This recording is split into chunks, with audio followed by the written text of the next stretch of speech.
안녕하세요. 중부대학교 교수로 재직하다 정년 퇴임했습니다. 시조학자 신웅순입니다. 시조문학과, 시조음악과의 관계에 관심을 갖고 연구하고 있습니다. 시조의 본령인 단시조를 창작하고 있으며 좋은 단시조를 찾아 신문에 연재 해설하고 있습니다. 그리고 시조 이론 비평을 하고 있습니다.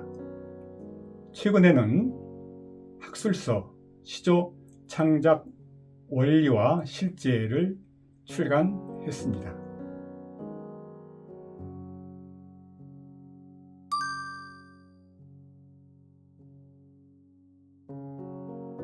대학교 때부터 시를 썼습니다. 졸업 후 7년 정도 쓰지 않다가 선생님께서 돌아가신 후 다시 쓰기 시작했습니다. 시를 다듬다 보니 절로 시조를 닮아갔습니다. 시조가 좋았습니다. 그래서 시조를 쓰기 시작했습니다. 제게 시조는 운명이었던 것 같습니다. 그즈음 장지성 선생님께서 동인지에 실린 제 시조를 보고는 저를 만나고 싶다고 했습니다. 얼마 후 저는 선생님이 계신 영동을 찾아갔습니다. 선생님은 많은 격려와 응원을 해 주셨습니다. 제게는 스승 같은 선배님이십니다. 이후 리태극 선생님을 뵙고 83년도에 초회천, 85년도에 2회 추천으로 문단에 나왔습니다. 이후 신작 시조집으로 어머니의 4권을 출간했습니다.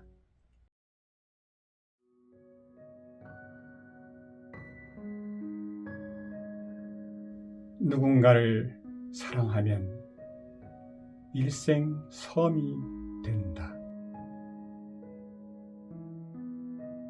유난히 파도가 많고 유난히 바람이 많은 섬. 그래서 가슴에는 평생 등불이 걸려 있다.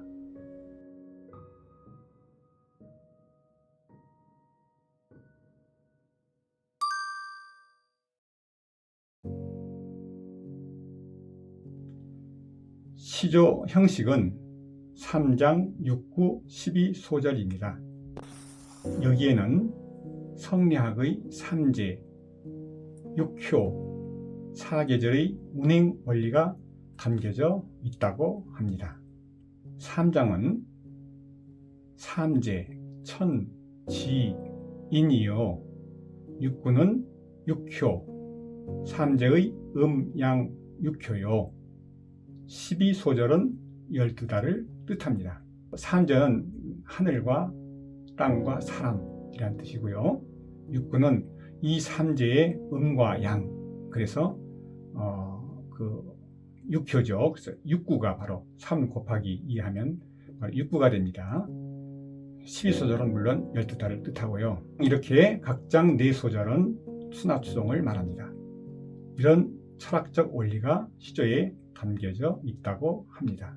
또한 3장 6구에는 우리 민족의 사고, 행위, 습속들이 다 담겨 있다고 합니다.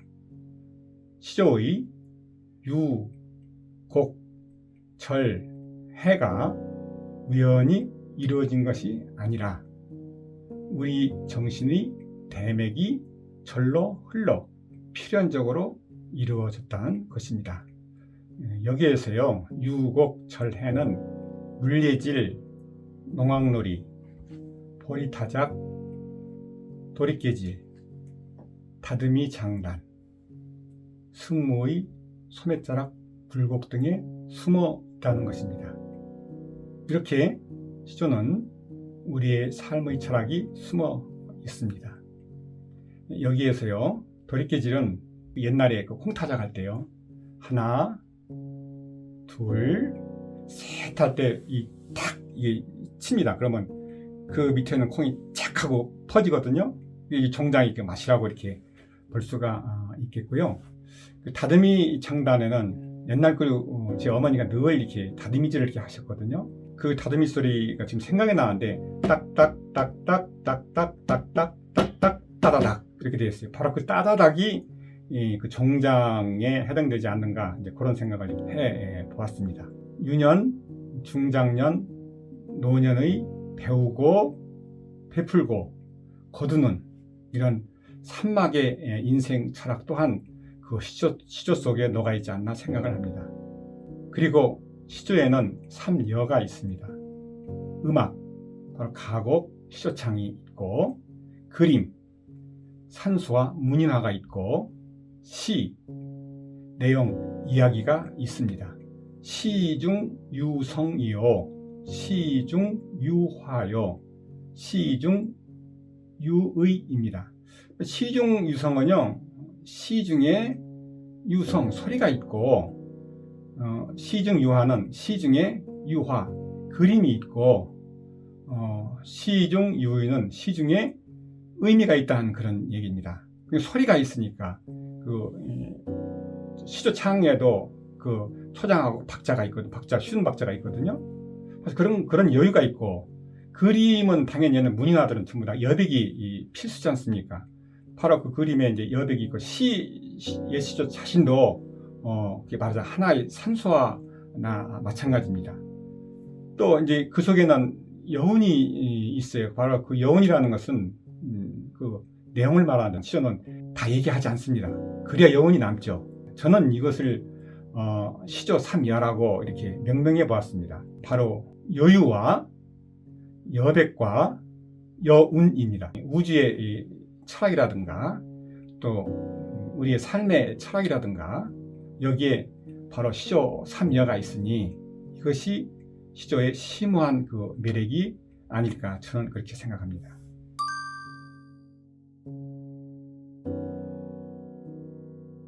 시조의 가치는 무엇보다도 그 타 장르에는 없는 그런 천여 년을 내려온 그 전통 그 자체일 겁니다.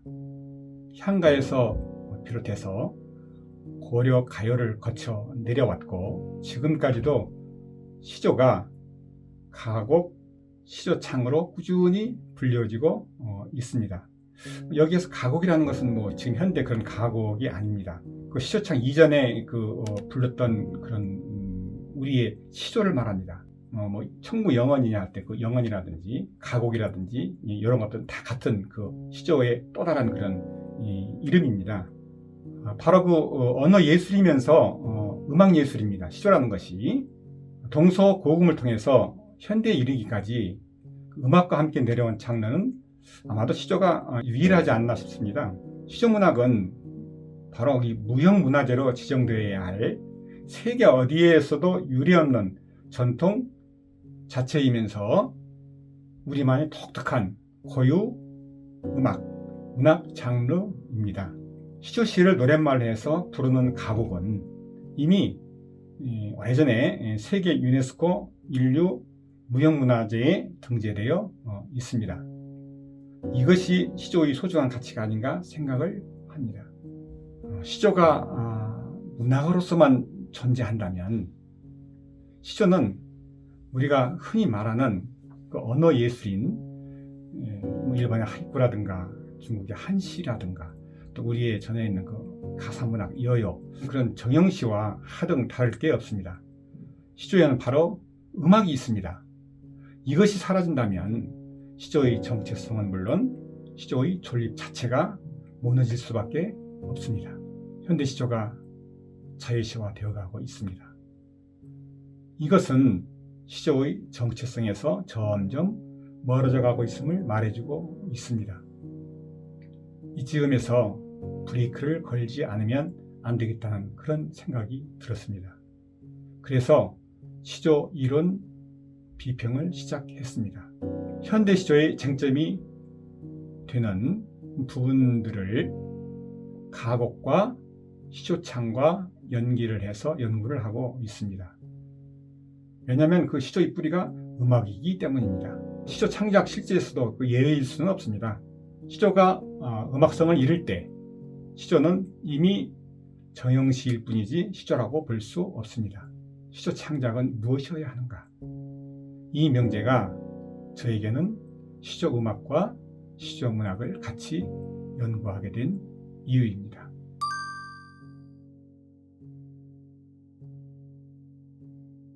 시조는 원래는 창의 문학이었지 문학으로만 존재해온 장르는 아니었습니다.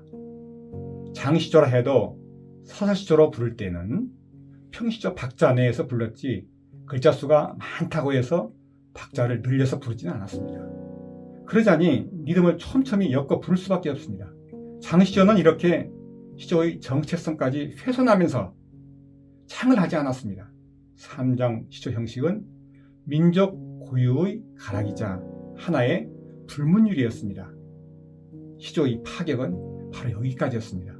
시조가 문학으로 독립해서는 이런 정체성에 문제가 생기기 시작했습니다. 시조가 문학상의 장르 명칭으로 사용하기 시작한 1920, 30년대 이후부터였던 것 같습니다. 이때부터 시조의 자유시화가 점점 싹트지 않았나, 저는 그런 생각을 해봤습니다. 현대적인 연시조는 1920, 30년대 이후부터 본격적으로 창작되기 시작했습니다. 연시조는 애초부터 시조창으로 부를 수 없는 구조로 되어 있습니다. 몇 장으로 늘어난 연시조를 한 수의 평시조, 바로 단시조, 평시조 악보에 넣어 부를 수가 없습니다. 이렇게 연시조가 창의 음악의 그런 고려 없이 문학으로 출발하다 보니까 자연 정형시로서의 기능만을 담당하게 돼서 음악으로부터 멀어질 수밖에 없었습니다. 시조 음악에서는 박자와 같은 그런 제어 장치가 있으나 시조 문학에서는 형식 3장 6구 외에는 별다른 제약이 없어 연을 늘려가야 하는 그 연시조로서는 율감을 살려내기가 어렵습니다. 율감이 결여될 수밖에 없는 이런 문학적 인식들이 시조의 자유시화를 부추긴 것은 아닌지 그런 생각을 해봤습니다. 시조의 자유시화는 연시조만이 아닌 단시조에서도 같은 현상이 일어나고 있습니다. 단시조를 읽어도 시조다운 맛이 나지 않고 석 줄 정도의 짧은 자유시 같은 느낌이 듭니다. 이도 시조만의 맺고 푸는 고유한 가락이나 율감의 결여 때문에 생기는 현상이 아닌가, 그렇게 생각해 봤습니다. 시조는 이 같은 유곡절해 같은 흐름이나 여유, 여백, 여운 같은 시조만의 특징들이 있어서 시조 형식만이 음악성의 전부가 아님을 알 수 있습니다. 시조는 맺고 푸는 시조만의 독특한 방식인 음악적인 가락이 있어야 하는데 율감이 빠져나간 그 빈자리에 바로 자유시가 채워가고 있음을 봅니다. 시조가 종국엔 정형시로만이 자리매김되지 않을까 염려됩니다. 시조의 미래를 이끄는 것은 대체로 신춘문예가 담당하고 있습니다. 비중이 그만큼 크다는 얘기입니다. 당선장의 99%가 연시조입니다. 오래전에는 단시조가 당선되는 그런 사례가 흔히 있었습니다. 점차 단시조로 방향을 잡아가는 것도 하나의 방법일 수 있습니다. 수십 년 동안 단시조가 당선되지 않으니 단시조의 음모가 격감될 수밖에 없습니다. 이를 시조의 위기로 생각하는 사람들이 많지 않다는 것은 매우 애석한 일입니다. 시류만을 쫓는 것이 아닌가 심히 우려됩니다. 못할 것도 없습니다. 신춘문예에 단시조만 음모하면 될 수 있을 겁니다. 시조는 천여년 동안 내려온 3장 6구 12소절에 우리 민족의 DNA요, 우리 민족의 혼, 우리 민족의 호흡이요, 우리만의 고유 영토입니다. 우리가 세계에 자랑스럽게 알릴 수 있는 것은 시조밖에 달리 없습니다. 일본의 하이쿠가 어떻게 전 세계에 알려져 있는가를 생각해보면 더 이상의 말이 필요하지 않을 것입니다.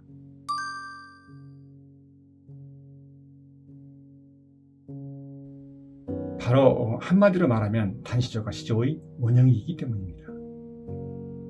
1920년대에 시조가 음악에서 갈라져 나온 이후에 연시조가 단시조를 밀어내고 시조의 주인이 되었습니다.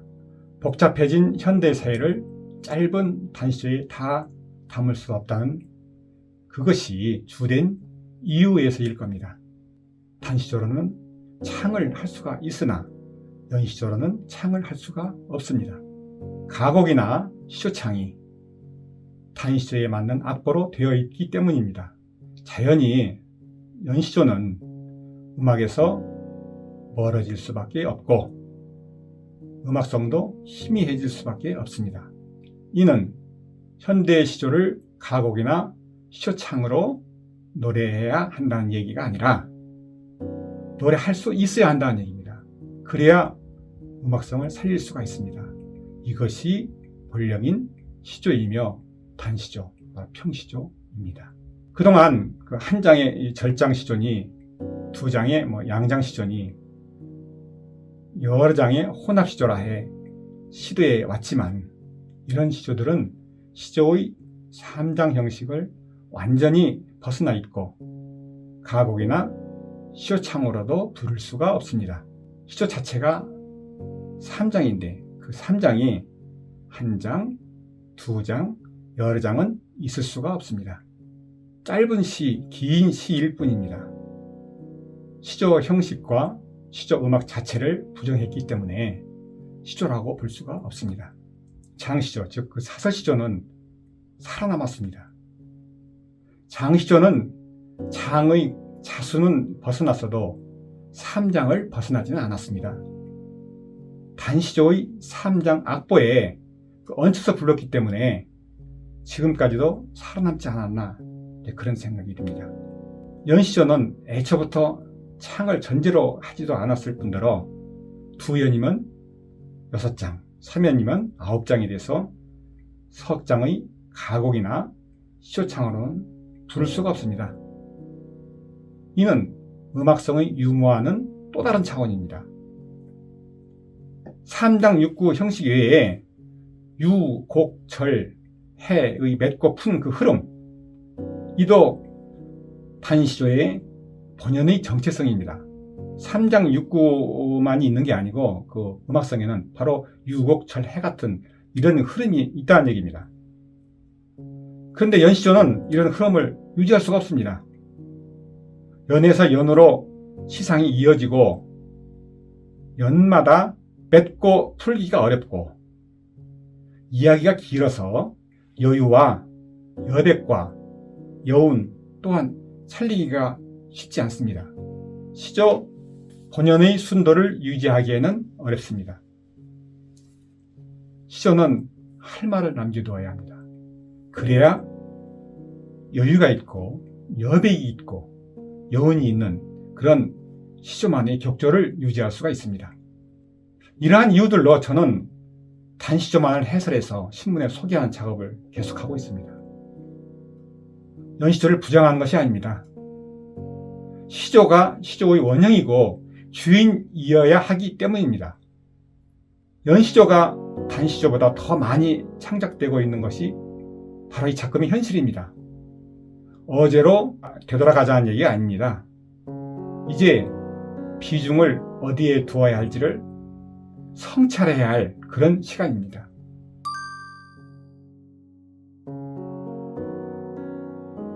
저는 이 세 가지로 요약해 볼 수 있다고 생각합니다.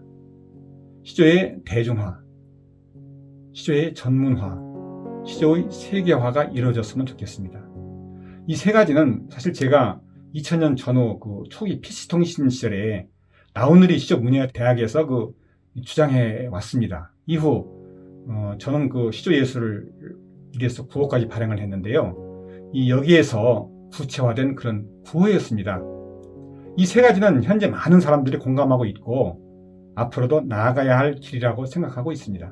미래의 시조는 단시조야 한다는 생각을 하고 있습니다. 시조의 정체성이기 때문입니다.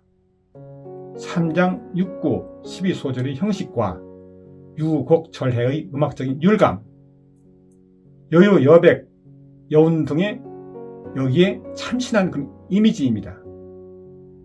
이것은 먼 미래에도 변할 수 없는 지속되어야 할 예로부터 내려온 우리 민족 고유의 시조 룰이기 때문입니다.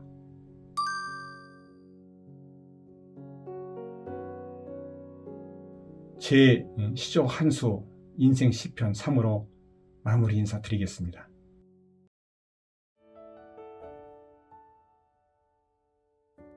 서 있는 먼 산처럼 흐르는 먼 강처럼 일생 편지를 쓰고 일생 답장을 썼다. 그렇게 난 사랑했고 그렇게 난 후회했다.